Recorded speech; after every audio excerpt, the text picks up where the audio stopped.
परिषदनी ज्या पद्धतीने वितरण सांगितलं ते वितरण न करता त्यांनी जबरदस्तीने त्यांनाच आम्ही खत देऊ जे आमच्याकडे sulphur, nano DAP, PDM potash 15-15-15 अशा पद्धतीचं खत घेऊ।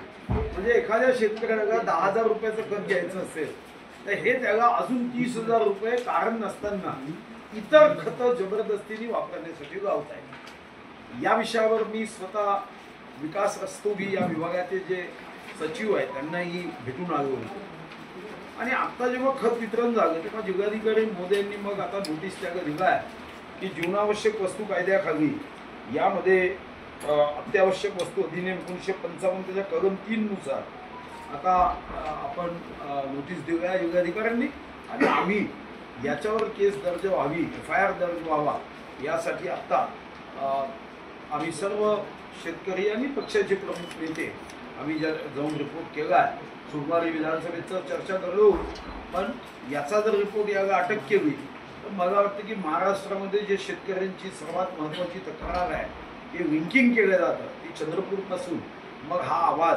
महाराष्ट्रामध्ये शेतकऱ्यांना न्याय देणारा होईल आणि या दृष्टीने आता आम्ही रिपोर्ट दिला आहे। एक टिपण तुम्हाला देण्याची व्यवस्था करू आणि एक टिपण बोलावी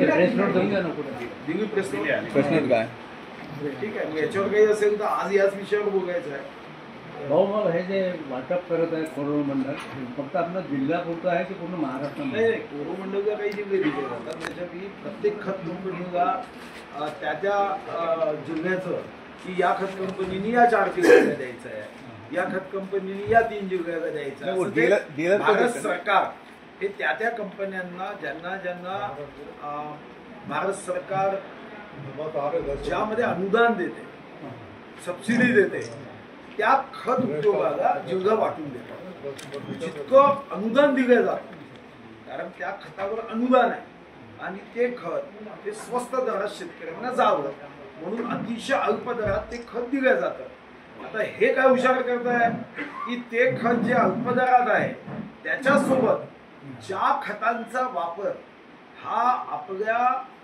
मातीसाठी फार चांगला नाही किंवा ज्यातून नुकसान होतं त्याला आपण अनुदान देत नाही, ते खत महाग असतं। मग हे काय करतात की अनुदानित खत घेताना जबरदस्तीने ज्या खतांना अनुदान नाही ते खत घेतलंच पाहिजे अशा पद्धतीने बेकायदेशीर कृती करतात। ही जी लिंकिंग करण्याची पद्धत आहे यावर राज्य आणि केंद्राचे या अगोदर निर्देश जारी झाले आहे की हे तुम्हाला करता येणार। जे आमचं अनुदानाचं खत आहे ते शेतकऱ्यांना देताना जबरदस्तीने महागड्या इतर गोष्टी घ्याच असा हट्ट करता येणार।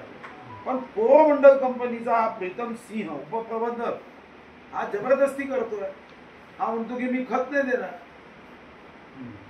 मी फक्त त्याला खत देईल की जो माझं खत घेईल आणि त्याच्यासोबत अजून जास्तीचा पैसा देऊन मला इतर खत घेईल।